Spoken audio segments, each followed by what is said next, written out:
MCA ministry of corporate affair CSR form को mandatory कर दिया है उन अंडरटेकिंग्स के लिए जो सीएसआर एक्टिविटीज कर रही हैं। सीएसआर एक्टिविटीज किसके लिए एप्लीकेबल होती है, एक बार उसको हम डिस्कस कर लेते हैं। सीएसआर जो एप्लीकेबल है उन सारी कंपनीज के लिए जिनका नेटवर्थ 500 करोड़ या उनसे ज़्यादा है, टर्नओवर 1000 करोड़ या उससे ज़्यादा है, नेट प्रॉफिट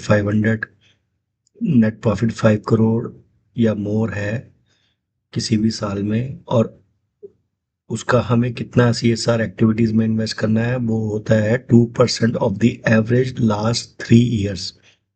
करंट ईयर को छोड़ के जो लास्ट प्रिसीडिंग 3 ईयर्स है उसके एवरेज का 2% हमें इन्वेस्ट करना पड़ता है उन द सीएसआर एक्टिविटीज।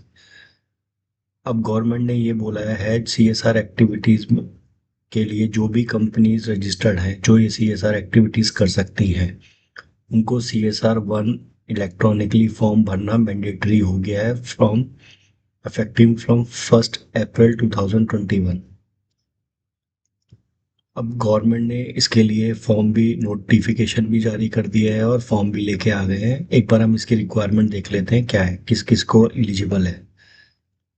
एक तो सेक्शन 8 में जो भी कंपनीज रजिस्टर्ड है उनके लिए कंपलसरी है, उसमें रजिस्टर्ड सोसाइटीज हो सकती हैं, पब्लिक ट्रस्ट है जो इनकॉर्पोरेटेड बाय कंपनी इटसेल्फ और या स्टेट सेंट्रल या स्टेट गवर्नमेंट ने रजिस्टर्ड कर रखी हैं, जिनका 3 साल का ट्रैक रिकॉर्ड है और सिमिलर एक्टिविटीज। उसके अलावा जो कंपनीज रजिस्टर्ड हैं ट्रस्ट या ATG में इनकम टैक्स में, या all company registered with the registrar of company by filing CSR 1, ये सारी कंपनीज को MCA के साथ रजिस्टर्ड होना कंपलसरी है CSR activities CSR 1 form file करके।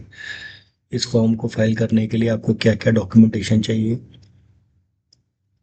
आपको कंपनी का सिन नंबर चाहिए, पैन नंबर चाहिए, date of incorporation, address, mail ID, इनके जो डायरेक्टर हैं, ट्रस्टी या CEO है उनका detail, DIN and DSC of the signee जो डायरेक्टर साइन करेंगे उनका डिटेल, सर्टिफिकेशन चाहिए CA CS या कॉस्ट अकाउंटेंट से।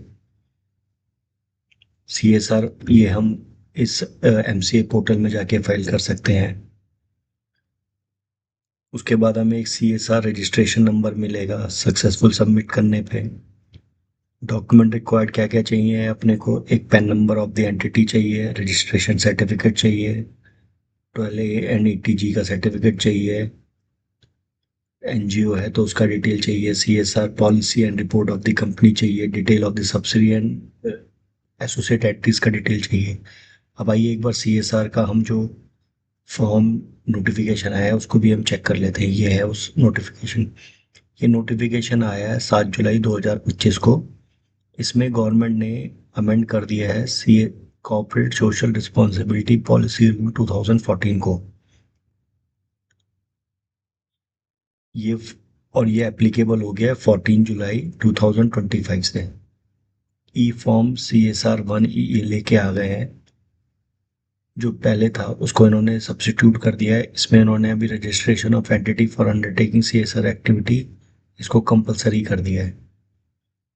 इसमें इन्होंने एंटिटीज मेंशन कर दी हैं किस कौन कौन सी कंपनीज हैं जिनको ये एप्लीकेबल है। जो कंपनी सेक्शन 8 में रजिस्टर्ड है या 12A में रजिस्टर्ड है या 18G में रजिस्टर्ड है of the income tax act, 80G वाली कंपनीज, ट्रस्ट हो गई, सोसाइटीज, ये सारी की सारी इसमें मेंशन करनी है आपको।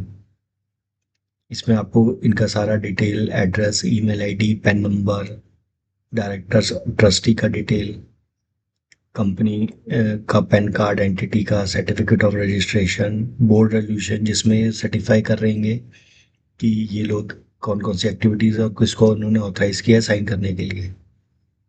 इसमें आपको किसी प्रैक्टिसनिंग प्रोफेशनल से भी एक सर्टिफिकेट लेना पड़ेगा कि ये सारे जो रूल्स हैं उसको कंप्लाई कर रहे हैं, उसका मेंबरशिप, ये सब मेंशन करना है। तो फ्रेंड्स अभी अगर आप या आपकी कंपनी कोई भी CSR एक्टिविटी करें और जिसको भी आप CSR के लिए फंड दे रहे हैं तो मेक श्योर कि उनका CSR फॉर्म ड्यूली सबमिट हो विद द ROC वेबसाइट और उसका फॉर्म एंड उसका कॉपी आपको भी रखना कंपलसरी है in order to comply the CSR requirements. So friend, this is from my side. I hope you like the video. Kindly subscribe my channel and also like my videos. Thanks.